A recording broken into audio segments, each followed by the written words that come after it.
El siguiente programa es clasificación B, para mayores de 14 años.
Saludos país, Alfonso Torres Ulloa, aquí en su espacio Voz para el Cambio, un espacio de ideas, un espacio de compromiso con la patria, de compromiso con la unidad de los pueblos latinos caribeños, un espacio que es una ventana de opinión, de compromiso con la justicia, con la democracia. Vamos a estar trabajando las ideas latino-caribeñas, vamos a conversar para dar continuidad a unas conversaciones que sosteníamos ayer con unos hermanos. Cuando usted vaya a comprar vamos a seguir o vender con Puerto Rico, pero con otros invitados de Puerto Rico que están en el país. Nuestro pueblo caribeño, decía José Martí, que nos prestábamos los hijos, los héroes, porque en el siglo XIX nos asumíamos como si fuéramos un gran pueblo. Sin embargo, los intereses nos han ido separando y entonces hemos estado caminando de alguna manera unos de espalda a los otros cuando no debe ser. Hay que retornar a las ideas primigenias de nuestros fundadores de patria en el Caribe y en el continente. Es decir, hay que retornar a Duarte, a Luperón, pero también a Hosto, a Betance, a Martí, a Bolívar y a otros tantos próceres de nuestros pueblos. Y a grandes mujeres, por supuesto, como María Trinidad Sánchez, Rosa Duarte, Lola Tió, Mariana Grajales y un montón. Y en Puerto Rico, yo me inclino cuando escucho el nombre de Lolita Lebrón, de doña Lola Lebrón o de Rafael Cancel Miranda. Entonces, con los hermanos de Puerto Rico pudiéramos hacer una retrospectiva y también con tendencia a ver las cosas de hoy, desde Hosto, Betance, hasta pasar por Pedro Albizu y Rafael Cancel Miranda y Lola Bretón. Pero hay un personaje de Puerto Rico que a mí me interesa mucho y que a veces me da brega socializar ideas sobre él con los hermanos de Puerto Rico, porque parece que se ha quedado sepultado en la página de la historia, o se quedó fuera de la página de la historia. No sé exactamente cuál de las dos ideas o de las dos hipótesis puede ser la más cierta. Don Andrés Salvador de Vizcarrondo, que fue aquel ciudadano puertorriqueño, ciudadano caribeño, que pronunció el panegírico ante la tumba, ante el féretro de nuestro Juan Pablo Duarte, allí en Venezuela, en el cementerio de Rosalía.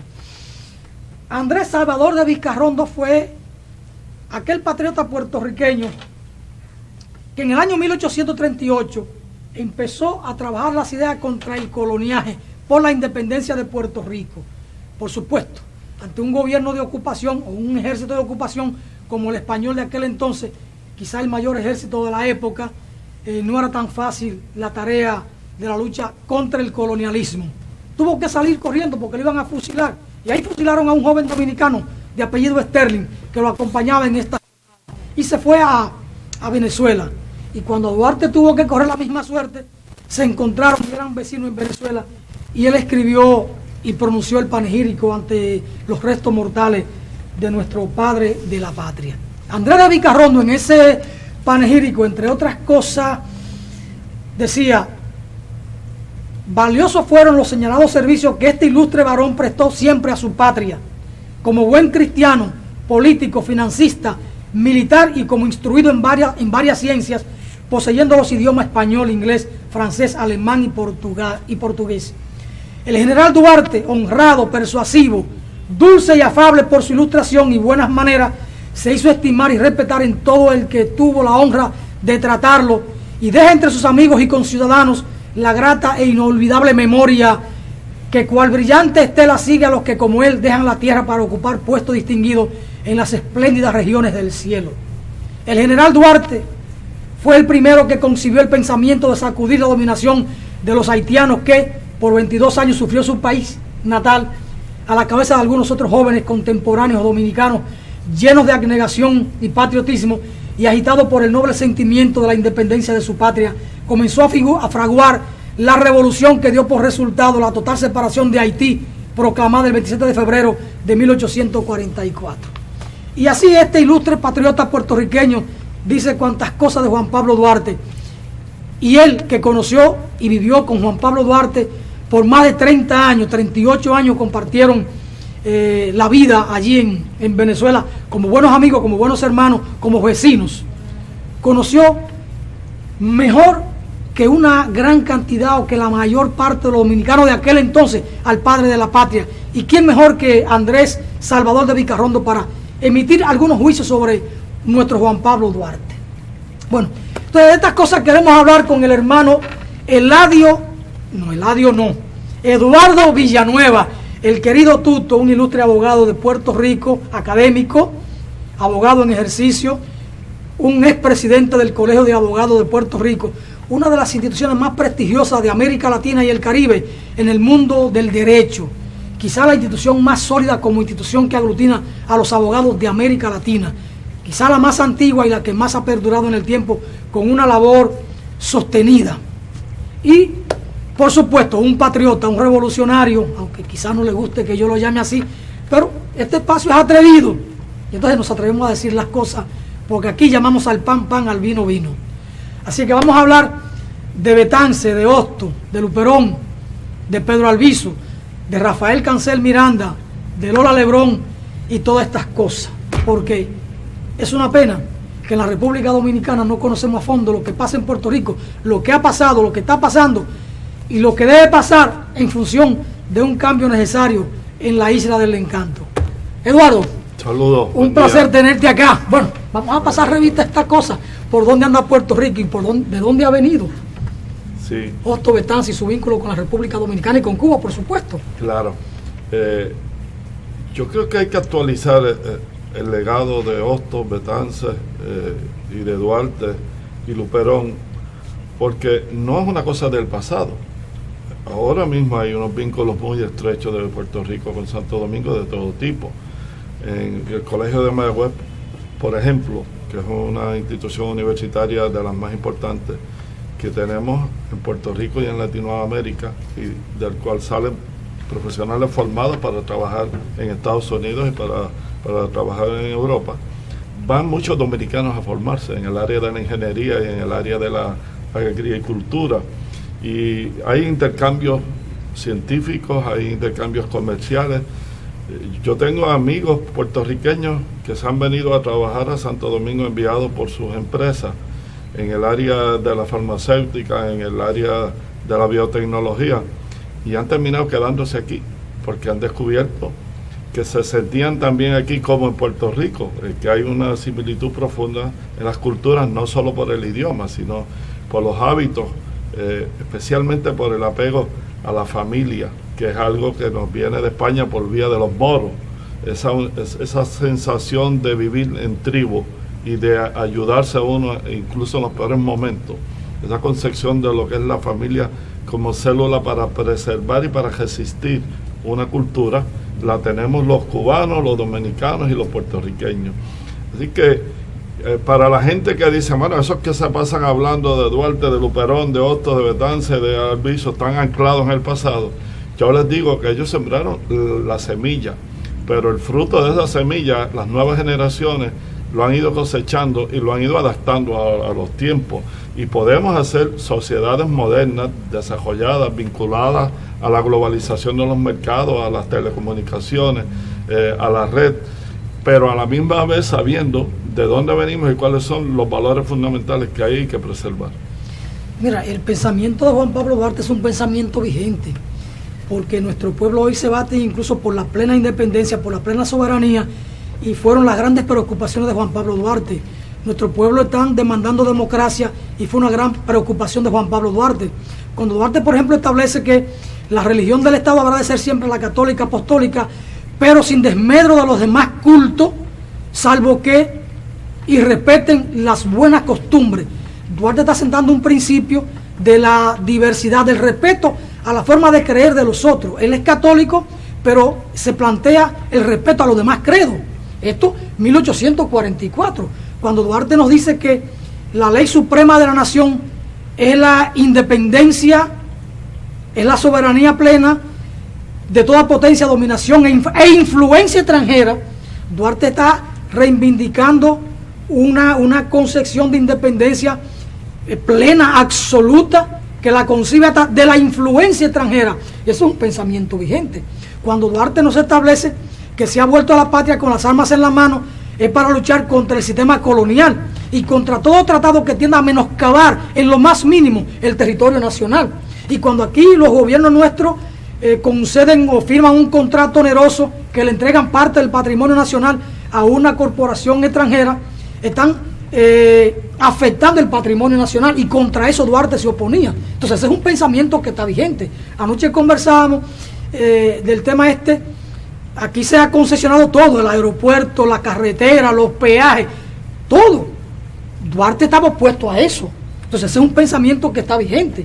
Entonces Duarte planteó el tema de la justicia, que a cada quien se le juzgue por lo que ha hecho en función de la ley vigente a cuando se cometió el hecho, de que la justicia tiene que medir a todos con la misma vara. Es decir, Duarte es un hombre que amó la justicia con equidad, porque la justicia tiene que ser equidad. Entonces, son ideas, planteamientos que están vigentes. Hoy el problema nuestro es de la falta de justicia, no solo aquí, en toda América Latina, donde el pobre no tiene derecho a la justicia. Entonces, ese pensamiento de Duarte, de Luperón, de Betances, de Hostos, de Martí, yo pienso que sigue siendo un pensamiento que tiene vigencia, porque fueron pensadores universales y gente que tuvo en el centro de su preocupación la patria y el ser humano, y eso no pasa, eso no caduca. Pero yo he hecho la precisión que hice de la actualización del pensamiento de ellos, porque para los que abogamos porque se conozcan ellos y su ideario y sus escritos, nos combaten diciendo esa gente se quedó en el pasado, y para tratar de decirle a la juventud, los medios de comunicación masiva que tienen más intereses comerciales que pedagógicos, tratar de decirle a la juventud, no le hagas caso mucho a esa gente, tú tienes que actualizarte, y la posmodernización y toda esta cosa. No saben los jóvenes a veces que existe un supragobierno, que es el que está instrumentando la idea del neoliberalismo en el mundo, y ese supragobierno tiende a difundir la impresión en los pueblos de que los gobiernos internos de esos pueblos no sirven, están en desfase, y necesita que venga alguien de afuera a enseñarle cómo se administra. Por eso de la privatización, por eso la idea de que como mejor funcionan los servicios públicos esenciales es poniéndolos en manos privadas. Y esa contraposición de lo que es el servicio público versus lo que es el interés de lucro y el interés comercial, hay que explicárselo a los jóvenes de ahora para que sepan que no todo lo nuevo es bueno y no todo lo aparentemente moderno es para servir al pueblo. Muchas veces se enajenan los intereses del pueblo para servir a los intereses de ese supragobierno que yo llamo del neoliberalismo. Ese neoliberalismo tiene gente ubicada en posiciones de poder en todos los países en los que tiene intereses comerciales, y especialmente los tiene en el nivel educativo donde se difunden ideas. Entonces, claro, Hostos, por ejemplo, decía, la educación tiene que ser para la libertad, y la potenciación de la razón es para superar las supersticiones, para superar las ideas que esclavizan. Entonces, ¿cómo podemos ahora hacer un sistema pedagógico que utilice la razón para crear seres libres, seres que sean independientes de esos intereses comerciales y más orientados al servicio público? Es uno de los retos actuales. Así, Hostos es nuestro y es de ustedes. Hostos se planteó que sus cenizas descansaran en la República Dominicana hasta tanto Puerto Rico sea libre. Y entonces, mire, que lo... Tengo una anécdota que te quiero contar. Por favor. Que tiene que ver con un compañero puertorriqueño y dominicano. Hay un profesor de la Universidad de Puerto Rico que se llama Roberto Mori y enseñaba en Estados Unidos. Y le dieron la cátedra a Eugenio María de Hostos en la Universidad de Puerto Rico y él quería escribir una tesis sobre Hostos. Entonces, un compañero profesor dominicano de la República Dominicana va a su oficina y le dice: oye, yo no puedo entender cómo tú, siendo puertorriqueño, no tienes en tu oficina el cuadro o la imagen de algún filósofo puertorriqueño. Y Roberto Mori le dice: sí, tengo a Hostos, que es puertorriqueño. Y el compañero dominicano decía: no, Hostos es dominicano, Hostos no es puertorriqueño. Y le formó una discusión tremenda tratando de convencerlo de que era dominicano. Claro, Hostos nació en el barrio Río Caña de Mayagüez. Y Hostos se va de Puerto Rico cuando tenía como 15 años para ir a estudiar a España, ¿verdad? Que es cuando a los 17 años hace su primera novela, que es La peregrinación de Bayoán. Y la hace porque fue a visitar a unos profesores, a unos escritores, a una actividad social, y todos estaban hablando de las obras que tenían escritas. Y uno de ellos le pregunta: ¿y tú no tienes escrito nada? Y le dice: sí, yo tengo una novela que trata sobre el Caribe y la lucha por la independencia de las islas del Caribe. Y los personajes son Bayoán y Marién es el puerto más hermoso de Cuba, que es Mariel, y Bayoán representaba a Puerto Rico. Y entonces, pues me gustaría leerla.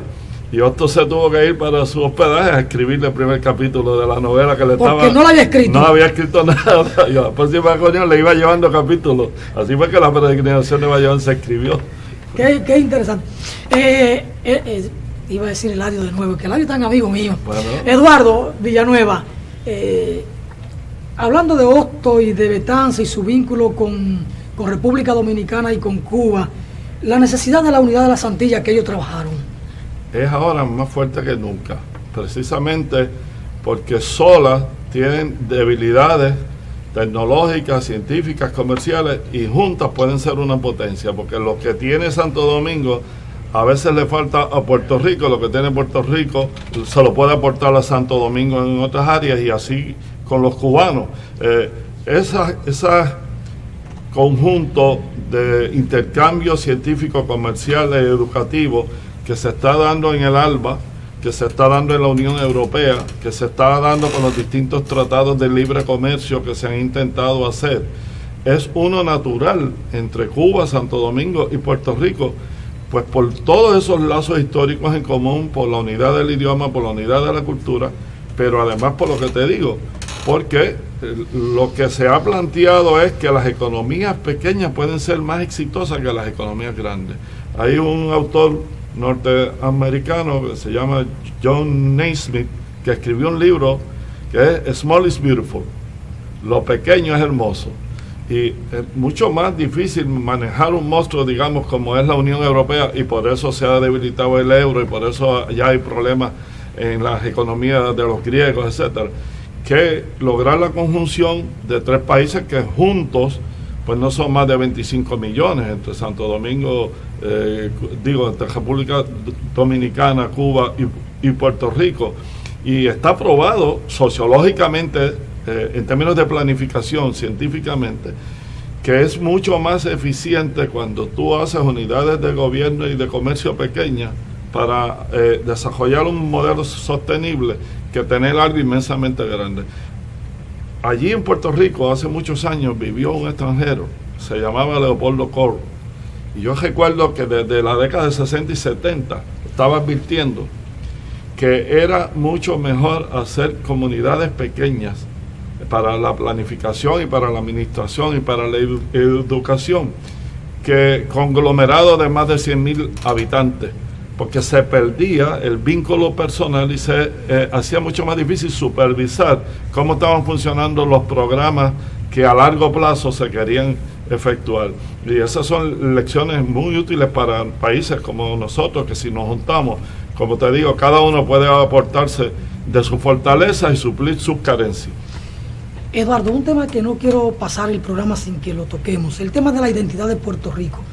¿Cómo es posible, siendo una colonia desde el año 1898, a esta parte van cuánto, 118 años. 118 años, Puerto Rico mantenga lo esencial de su identidad, el idioma, las tradiciones, la música, el sentido de propiedad, de asumirse exactamente como eso, como puertorriqueño y no como norteamericano?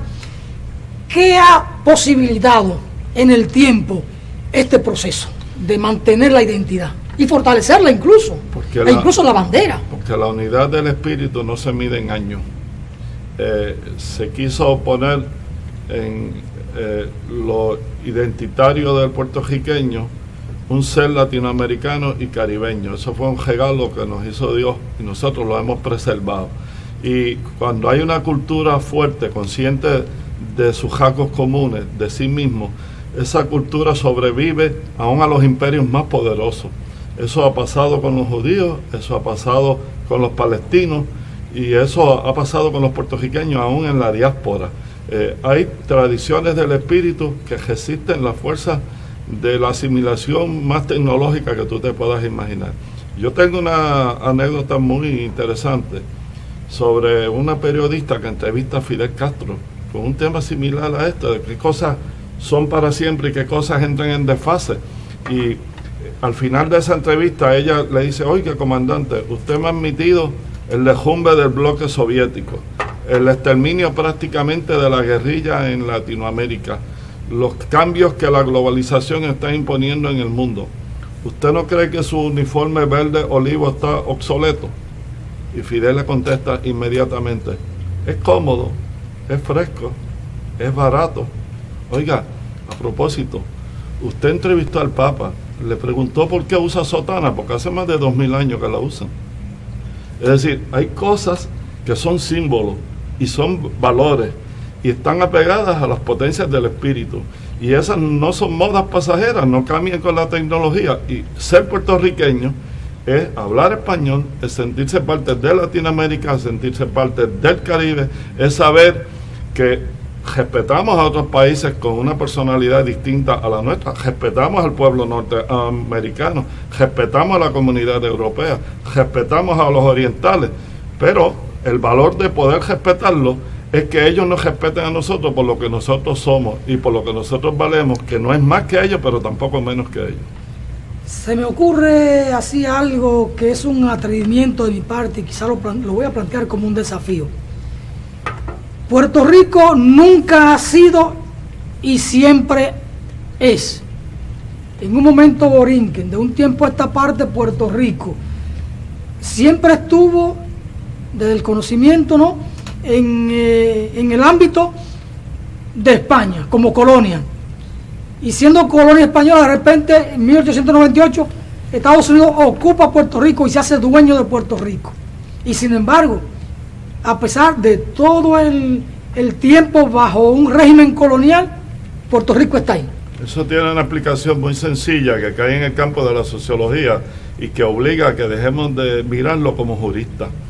Porque es que hay gente que confunden el concepto de nación-estado con el de nación. No, quiero que vayamos a la cultura. Por eso, pero es que a eso voy.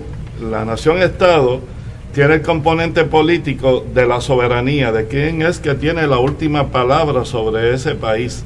Y por eso Puerto Rico nunca ha sido, lo que no ha sido es Estado, porque no ha tenido soberanía. Pero nación hemos sido desde que nacimos al mundo, mucho antes que llegaran los españoles.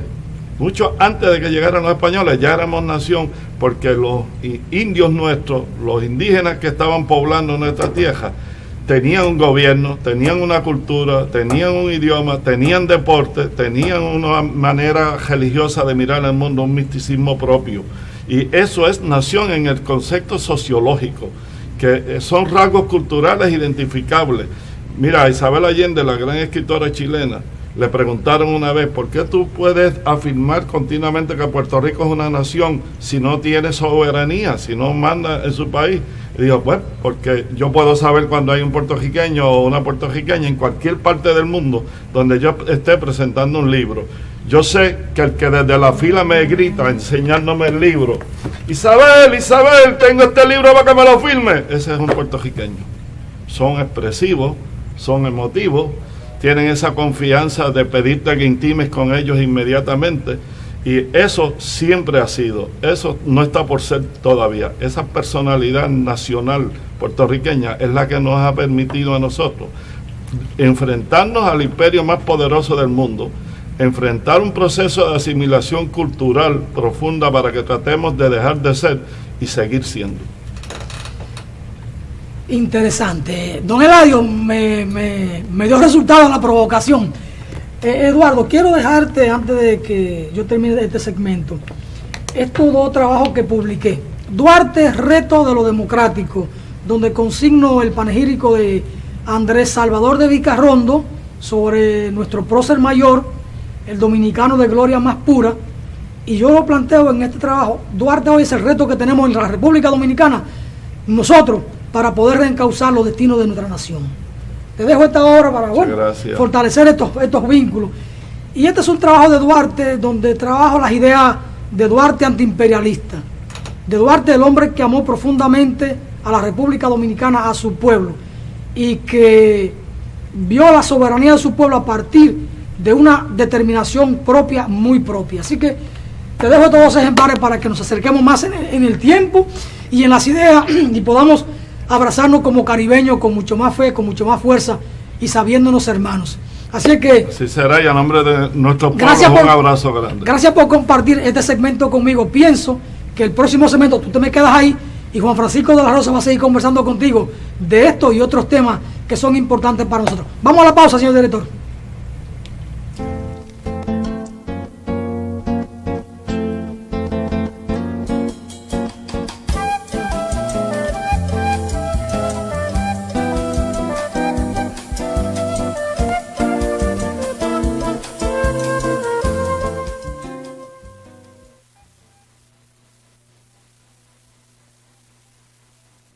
Cuando usted vaya a comprar o vender una casa, un apartamento o un solar, piense en Felga S.A., una compañía de bienes raíces con criterio muy profesional.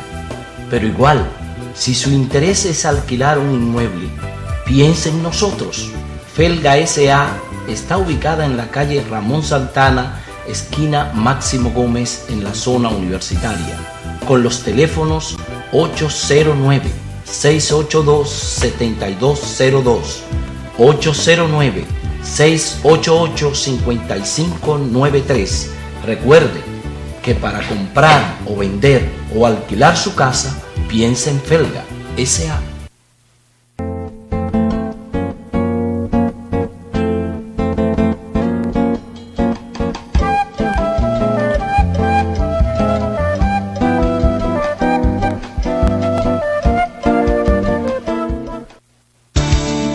Contra la corrupción y la impunidad, Paola Félix, diputada por la circunscripción número 1 del Distrito Nacional, vota 26 en la boleta de Alianza País por Paola Félix. Juventud, capacidad, por la familia, vota 26, Alianza País.